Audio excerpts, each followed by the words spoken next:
Hi smart cookies. Today I am not going to take any grammar class or spoken English class. I am going to tell you a small story taken from Mahabharata. Many would have known about this story. Okay, let me start. Once Dronacharya asked Arjuna and Ashwatthama to fill a small pit on the mountain with water, and he also laid a condition. The condition is that they have to fetch water in the pond nearby in their hands and without using any pot or bucket. They have to gather water in their hands. They have to walk a few steps. They have to climb the mountain, and then they have to fill the water in the pit. They have to fill the pit with water. So Arjuna and Ashwatthama, both of them accepted to the condition, and they said, okay, we will accomplish the task. And then Arjuna and Ashwatthama, both of them, went to the pond nearby. They gathered the water in their hands. They walked a few steps. They climbed the mountain, and they tried to pour the water in the pit. By the time they reached the pit, they found that no water is in their hands. That is, the water slipped through the gap between the fingers. The water escaped through the gap between the fingers. By the time they reached the pit, there was no water in their hands. They could not accomplish the task. They tried many times, but they could not succeed in their attempts. So every time they fetched water, by the time they climbed the mountain and reached the pit, they could not find any water in their hands. So they became very tired and they rested for a while. Suddenly, an idea struck Arjuna's mind.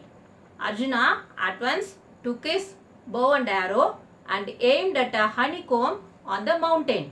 Then he released his arrow, and the arrow hit at the target. That is the honeycomb.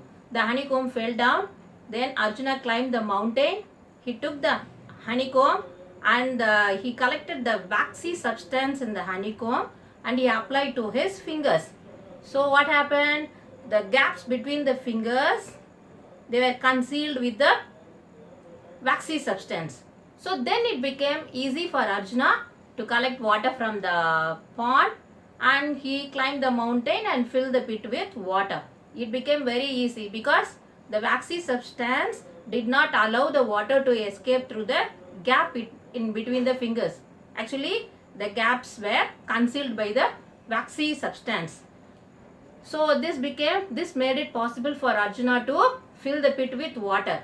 So after some time, he went to Dronacharya and told, Master, I have accomplished your task. I have filled the pit with water. Did you use any pot or any vessel to fill the pit with water? Dronacharya asked. No, Master. As per the condition, I fetched water in my hands only and I filled the pit with water. So Dronacharya was very much amazed and astonished. Then with great surprise, he asked Arjuna, how was it possible for you? How did you fill the pit with water? By the time you could have reached the mountain, the water would have escaped through your fingers, no? How was it possible for you? Then Arjuna slowly, he replied, he explained everything, how he carried out the task. Then again, Dronacharya, with great excitement, he asked, how did that idea strike your mind? Then Arjuna said, see, you only taught me while teaching archery, you only told that the arrow that is released from the bow aims only at the target. It is the arrow that is released from the bow, it goes like, it has the view of an eagle.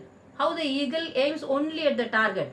Like that, the arrow also goes from the bow, and so many things you told about it. And it is also like the arrow is also like the duck that dives into the water and how it catches its prey. Like that, the arrow also does not have any other thoughts. It aims only at the target. Similarly, the same thing I also applied. Like the duck has a special gland near the tail, and from that gland it takes the oily substance and with its beak it applies to its feathers, and so that the feathers does not get wet even when it dives into the water. The same thing I too applied. I aimed at the honeycomb and I applied the waxy substances in my hands, and the waxy substances protected the water. The water did not escape through my fingers. So this was how I filled the pit with water. So it was from you I have learnt. So whatever the moral we get from the story is that whatever the teacher teaches, you should not leave it behind.